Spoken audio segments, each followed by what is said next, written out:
It is that time of year again, my friends. Let's look at what I really listened to in 2024.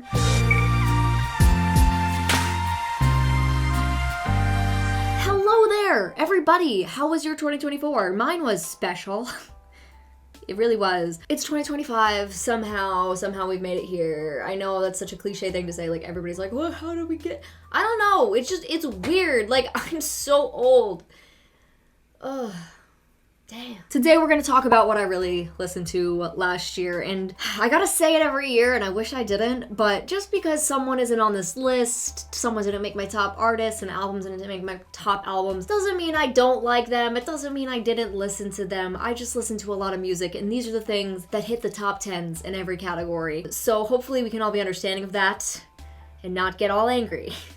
I would love that. So we're gonna start with our top albums of 2024. And when I say top, I mean most listened to. That's what the whole point of this video is. Not my favorites, but my most listened to albums, artists, and songs of the year. So let's start out with those albums, shall we? So coming in at number 10, we have an album called Cannot Be Whatsoever by Novo Amor. This album I was listening to a lot in the early part of the year in winter. I was just listening to this one a lot. It's a beautiful, beautiful album. Think you probably know Bon Iver, so kind of in the Bon Iver realm of things. Super cozy, just relaxing background music kind of vibes. I listened to this one a lot in the car, and I would also go for walks a lot, and this is a perfect album to go for a walk in the winter. So if you're gonna go for a winter walk, 10 out of 10 recommend this album if you haven't listened to it before, or if you have. And my top song on this album was called I Feel Better, with 23 listens, but really the whole album, it's kind of an album you just listen to front to back, but I guess that one showed up a few more times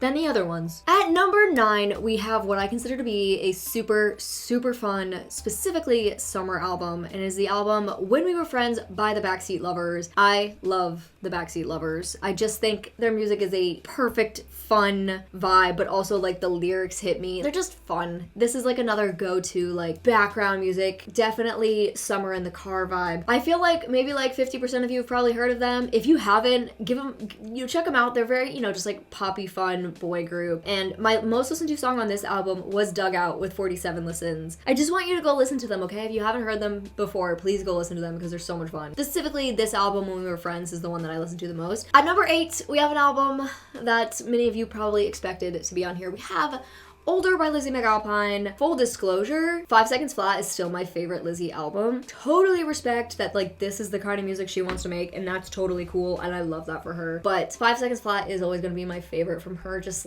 the genre that she went for with that album is more my kind of music. Older's much mellower, much calmer, much more stripped down and very focused on just the rawness of the instruments and everything, whereas 5 Seconds Flat was a little bit more going on production wise. But Older, I mean, it's still number 8 on here. It's still a beautiful album. My most listened to track on the album was Older, probably mostly because that just was out longer. Seeing this album live, I think this album is best experienced live. I saw it live over the summer, and she basically just plays the whole album in a very chill setting, sitting the whole time. The whole band is just sitting there and they just play through the album. Gorgeous experience, insanely beautiful experience. At number 7, we have an album that it didn't surprise me, but I liked it more than I even thought I was going to like it, and that is Wilson by Ash. This album, not only do I just love the music on it, but it was a really meaningful album too, because Ash kind of took a step back last year, took a step back from celebrity life, from fame, and just kind of took some time for herself, which was really cool because she had a tour planned and I was going to go to the tour. She ended up canceling it, and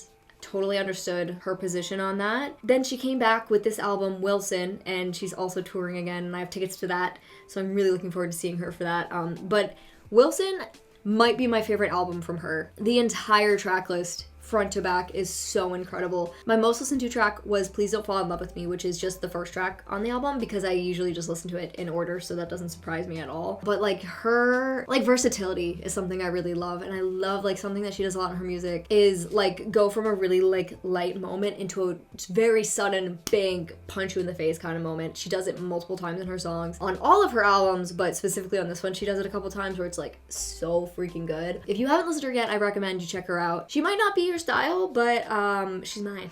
She's mine. I love every one of her albums, all 3 of them. She's also got a couple EPs and things, but this might be my favorite project that she's put out. At number 6, we have an album that I think everybody here has listened to at least once in their life, and that is Short and Sweet from Sabrina Carpenter. I mean, what can I say? Bop after bop. My most listened to on this album was Bedchem. That song spoke to me from the second I heard it. Also, Bedchem, not including the singles. We'll get to that a little later. It's just such a fun project. I love Sabrina. I love the direction that she's gone. Although I will say I have gone back and listened to her older projects recently, and like her singular projects are really damn good too. It's crazy to me that she went this long before getting absolutely huge, because all of her music going back to the beginning, like obviously her first album is very Disney Girl, but like she's been talented, she's been here, she's been putting out good music for a while now, and for her to finally be getting like to the point where she's playing arenas. I saw her at TD Garden, one of the most fun nights of my existence. So much fun. Beforehand we got espresso martinis, and then because we're basic,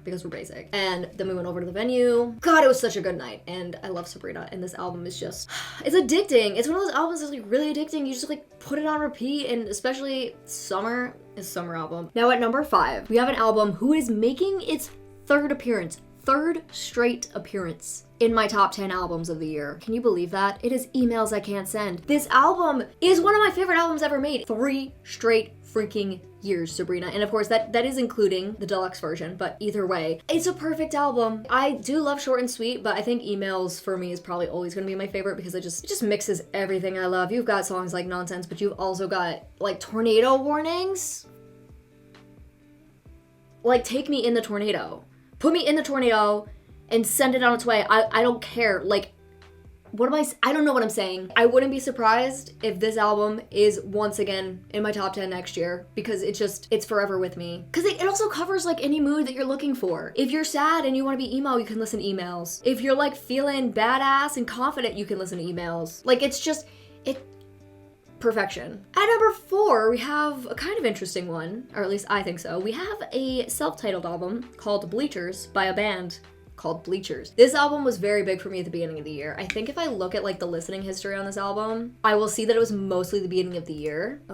Sneak peek at what I've been listening to lately. Yeah, as you can see here, I mostly was listening to this album in March and April, and then like didn't really touch it at all the second half of the year. So that's like the interesting thing about looking at these numbers too. Sometimes an album can be in my top, but it's because I was obsessed with it for like a hot second. As you can see here, yeah, that was kind of the case with this Bleachers album. I was like really addicted to it for a hot minute, and then it started to dwindle, and have I not listened to I haven't even listened to a single song from this album since July, but it is my number 4, so there you have it. At number 3, we have an album that is honestly probably in most of your top albums listened to this year. I would be surprised if it wasn't. We have The Rise and Fall of a Midwest Princess from Chappell Roan. I mean, I had 532 plays on this album. This album for me also was very heavily the beginning of the year, though I will say like it carried through the whole year for me. I mean, Chappell is just something special. Between her vocals and her production and just like the heart and soul that you can feel coming through her music, it's just she's a special artist, and she's someone that I'm hoping is around for a long, long time. The next album that she puts out, I'm sure is going to be incredible too. Will it be as good as this one? I can't say that that's true because this album is so perfect. This album also, I listened to it for the first time the end of 2023, and it was like immediately just an album that really spoke to me, and an album that I felt like really left an impression on me as a person. And I think I like even titled the video something like "This album changed my life," and it did. It was really eye-opening for me, and it's an album that I appreciate. I'm not gonna get emo. I'm not gonna get emo right now, but like it's just an album that I appreciate so much, and like the message that she's putting forward in it is just, it's just a really important message, especially when, you know, these days being yourself is more accepted, I think, than it ever has been, but it doesn't mean it's fully accepted. And I love that a lot of her messaging is about just putting yourself out there and being who you are regardless of what anybody says, even if it's your own family. Like, I love that she like has a lot of that messaging in this album because it just, man, does it hit. My most listened to song on this album actually tied 2 songs, Pink Pony Club and Red Wine Supernova. I think, as basic as it is, Pink Pony Club is my favorite song on this album because it's just so freaking meaningful to me, and it's just such a party, and it's wholesome without being like a cheesy wholesome. It's like a fun wholesome, you know what I mean? Okay, my number 2 album of the year is, listen, it is The Secret of Us from Gracie Abrams. I love this album period. I understand there's a lot of people that are like, I don't like Gracie, she didn't do anything, she's just a Nepo baby. Like, sorry, I don't care. I love this album, and that is the end of the story for me. I do not care what excuses people are making for why they don't think she should be famous or why they don't think her music is good enough. I absolutely adore this album. If you don't like it, that is fine, but I love it. I don't know why people feel so passionate about bringing her down, but my god, is this album perfection for me personally. Front to back, I love every song on this album. It is one of my go-to background albums, and I've said this about Gracie in years past too. Like, she is such a great artist for just putting on in the background while you're doing literally anything. Full Gracie Abrams discography, throw it on in the background. I also love that this album had a lot more variety than her last. Now, as you know, I love the album Good Riddance. I think it's a great album, but it's like a little bit flat for me. There's not a lot of variety within that album. It's all kind of coming from the same place. This album, she really took from different places, and that is something that I was really hoping to see because it kind of went back to her roots. It went back to her early music, which I was like just so happy about. My most listened to song on this album is Risk. It's one of my favorite songs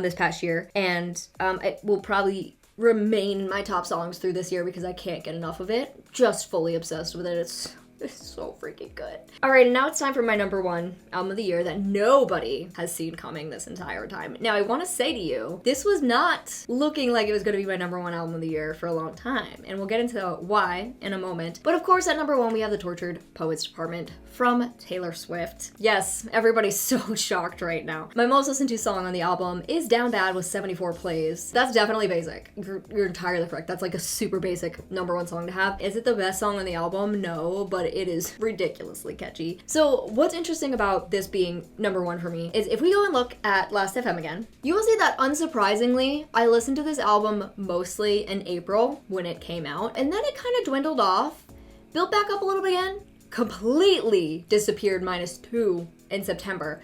But then I recently started really listening to it again, and I think it's because I'm realizing for me, this is a winter album. So like, I don't know, in the summer I wasn't feeling it that much because it just was like, I don't know, I want like more fun music. Like honestly, more Gracie Abrams' Secret of Us was going on for me in the summer.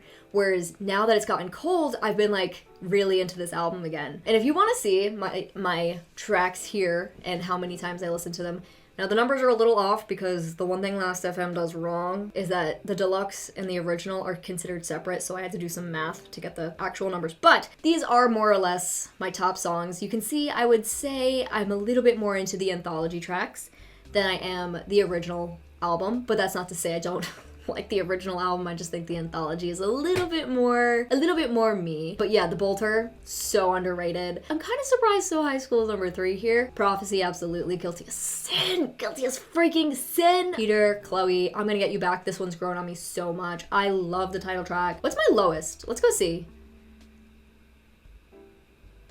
You know what? Maybe we'll talk about that in a future video because I don't want to get murdered today. So here you can see 11 through 25 in terms of the albums that I listened to this year. Most of them I would say came out this year. I love that both Wicked and Lana by SZA like snuck in there, even though I barely had any time to listen to either of them. We also had a couple other Taylor albums make an appearance. We have Lover, we got Reputation, we got Speak Now, we got more Gracie, more Sabrina, we got Billy, of course Ash, Conan Gray's albums on here, Olivia Rodrigo, Folklore, naturally, always. But yeah, that's 11 through 25. But anyway, those are my top 10 albums of the year. I think that's what most people are interested in.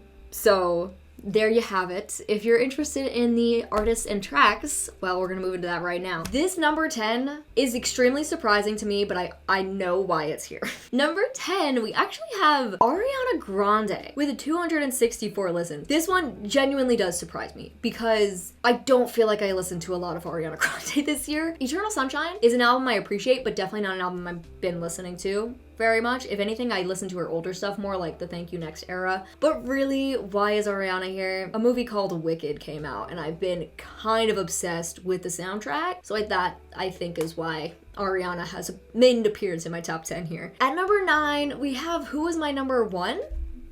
Nope, that's a lie. He was my number 1 album last year, though. We have Noah Kahan with 275 plays.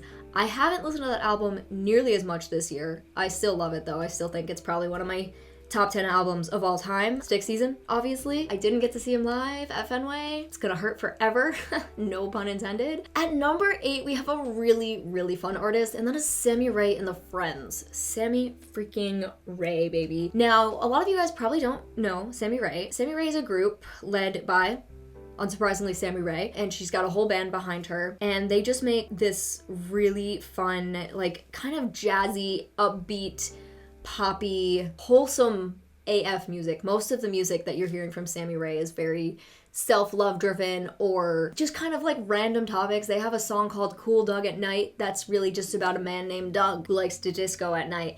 And like, they're just so much fun. I saw them live a couple months ago, and just truly one of the most incredible shows I've ever been to in terms of the energy in the room. Just genuine like love and kindness just kind of oozing all over the freaking room. I swear to God. 10 out of 10 recommend checking out Sammy Ray. Maybe not for you, but like give him a try. At number 7, we have Chapel Roan. Unsurprisingly, of course, her album was up there for me, so we had 542 plays. But yeah, we already talked about Rise and Fall. Chapel is an insane artist, insane vocals, like, just, I don't know, her freaking inflections are so good, and I can't wait to see what else she puts out, but I'm also not, like, dying for her to put another album out, you know what I mean? I'm still absolutely loving Rise and Fall, and it's been out for a while now, but I'm still like, no, I'm good with this, because this is just so good, and I'm still loving this. Take your freaking time with another album.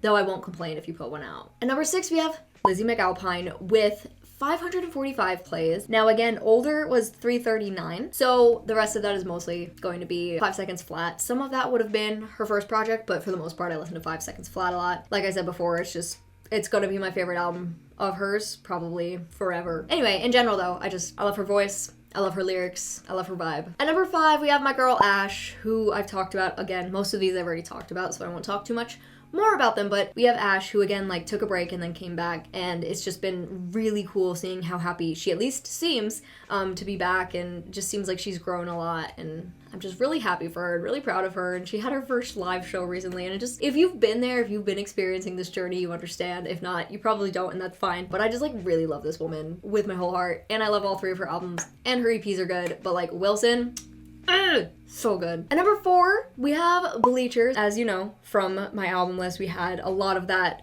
came from their self-titled album, Bleachers, but they also have Gone Now is one of my favorite ever albums, so I love that one. Also Strange Desires. They have really good music. A lot of people don't really vibe with them, and that's fine, but for me, like, they're just a really great go-to option when you don't know what you want to listen to. Like, a lot of my top artists, I do think, tend to come from that. It's like, who do I fall to when I don't know what I want to listen to? Bleachers is one of those options for me, because like, you can't go wrong with Bleachers. I love everything they put out, so there you have it. At number 3, we have Gracie Abrams. I've already talked about my girl. She's another one that's just like, I don't know what I want to listen to. Put on Gracie Abrams, so I'm not surprised to see her here with 853 plays. Vast majority of that comes from The Secret of Us, but I also love, like I said before, her other 2 albums and also her like early EP type music. There's very few songs from her, if any, that I don't like. Everything from her is pretty much easy listening, so she's just on all the time for me. Then we're gonna take a huge jump to number 2. At number 2, we have Sabrina Carpenter with 1,435 plays, which is quite a lot of plays. And a big part of that, and this, you know, always happens for me, is that I saw her live. So I'm sure you guys are probably the same way. Like, when I'm gonna go see an artist in concert, for like a month beforehand, all I want to do is listen to them, and that's 100% what I did with Sabrina. I was listening to Evolution, Singular Part 1, Part 2, Emails, very Sabrina focused, and so a lot of that came from that. But then again, Emails is just one of my favorite albums. Short and Sweet came out this year. It's just like, it really has been the year of Sabrina, so her being at number 2 like that is just anything but shocking to me. And then, oh my god, guys, can you guess who's at number 1 for like how many years in a row? Since the day I was born, I don't know. Taylor Swift is my number 1 artist with 2,020 plays. She's got a massive discography, so it's like, that's a part of it. Part of it that she's just my favorite artist. She put out an album this year. She's been putting out albums every year for how long now? It's like, nobody's surprised. I don't even have to elaborate. Like, she's my top artist. She probably will be till I die. And that's that, you know? I'm a basic ass Swiftie, and I'm proud of it, okay? And here we have artists 11 through 25 in terms of who I listen to this year. I think this is a pretty interesting mix. A lot of them are, you know, ones we've talked about, like Jensen's on here, Backseat Lovers. Those people show up in my tracks and albums. Jukebox is a Ghost, of course, of course. Novo showed up already. The Rolling Stones and David Bowie.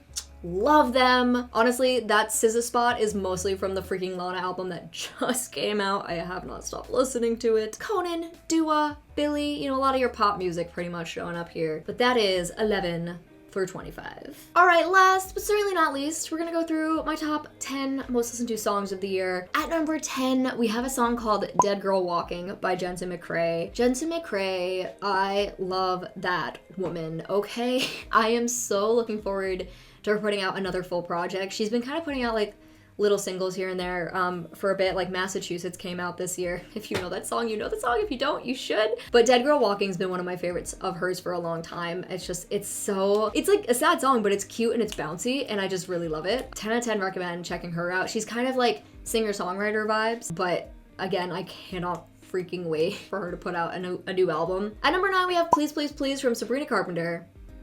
Is it not on your list too? At number 8, we have The Diner from Billie Eilish. This is my favorite song off that album, and I know a lot of people think I'm crazy for that. It's just really addicting. I know it's like not objectively the best song at all on the album. Like it is probably the simplest. Like The Diner and Lunch are like the simpler songs on the album. The other ones are way more complex, a lot more goes into them, but I just love The Diner. It's catchy and it's fun, and I'm not sorry. I'm not sorry at all. At number 7, we have End of Beginning by, is it just DJO? I'm not sure. This song I listened to a lot when the Celtics won the finals. I don't know why, but I couldn't stop listening to this song. I listened to it on repeat for like 3 days when the Celtics won. So that's a big reason why this one's up here. It's also just a really good song. I know it was like really big on TikTok / Instagram Reels / whatever else for a while, but I really like it. At number 6, we have a song that is universally loved and is a big reason why I think it's on this list. It's a perfect song, and it's a song called Kiss Me by Sixpence None the Richer. It's a perfect song, and that's really like all I have to say about it, because everybody knows this song and I don't know anybody that doesn't like it. It's just one of those like classics everybody loves. At number 5, we have a song we already talked about today, and that is Down Bad by Taylor Swift with 74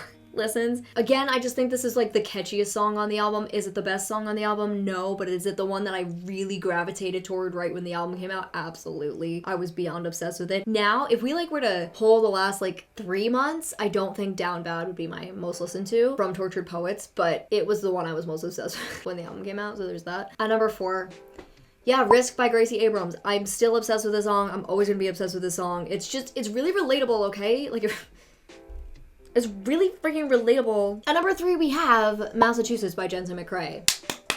I'm telling you, Jensen, when she puts out her next project, we're all going to be talking about her. So you better jump on that train now.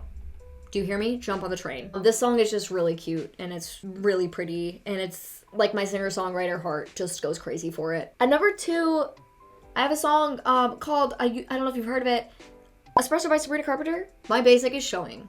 Like, it's really showing. Yeah, number 2 is Espresso by Sabrina. You can judge me, but you also can't pretend you weren't a part of the problem. And my number 1 most listened to song of the year, I'm so happy that this one came out on top, honestly. It is Running Out of Time by Ash. This is, once again, it's really fun. It is a little sad, but it's fun at the same time and super relatable. The whole song is about, like, literally, yes, I'm running out of time. My 20s are running out of time. And I'm like, girl.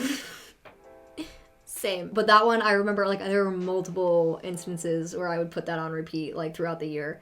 So that one's, like, been just steady. Risk and Running Out of Time, I think, have been my most, like, steady throughout the whole year songs, whereas a lot of the other ones were, like, I was obsessed with it for a little while, and that's why it became my top songs. Here we have our number 11 through 25 tracks. We've got, like, a good chunk of albums that we've talked about today, including Secret of Us. We've got Midwest Princess, Older, Bleachers. Got a couple that come out of left field though. We got Finally Beautiful Stranger from Halsey, which is one of my favorite songs literally ever created.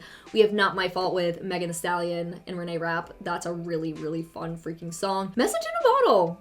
A random one, but I know why it's there. Also along with Gorgeous. It's super random, but I love both those songs. But there you have it. That's 11 through 25. But yeah, that's my music. Once again, just because people aren't on here doesn't mean anything. Doesn't mean I don't like them. Doesn't mean I don't listen to them anymore. I noticed, for example, 5 Seconds of Summer is not on here. I still love them. I just haven't been listening to them this year because they haven't put anything new out, and I really do gravitate towards artists when they put out new music. As you can honestly see by this list, most of these are brand new. Not all of them, but most of these people, it's because they put out brand new music this year. I listen to a lot of music, so not everybody's gonna be on here, and I hope you can understand. Doesn't mean I hate them. That's my music for the year. Thank you so much for hanging around in 2024. I know I really didn't post as much this year, and I can't promise that I'm going to post more this coming year. I really can't, because there's a lot of things that are changing, if I'm being completely honest, and I have a lot of decisions to make about the content that I gotta put most of my focus into, and you know, as soon as I know how I'm going to deal with certain things, I will be entirely open with you guys about it. I don't want to talk about things yet because I just don't know exactly what steps I'm taking, but you know, just know that I am making some changes. So we'll see what happens in 2025. But in terms of this past year, it's been fun. And I really do thank you guys for sticking around even when I'm not posting as much. That does mean the world to me. And it's not lost on me that this is all because you guys decide to watch some really annoying videos of me listening to music on the internet. But like, it's not lost on me. Thank you for putting up with me. I appreciate that so damn much. And I will see you guys in the next one. Bye, friends.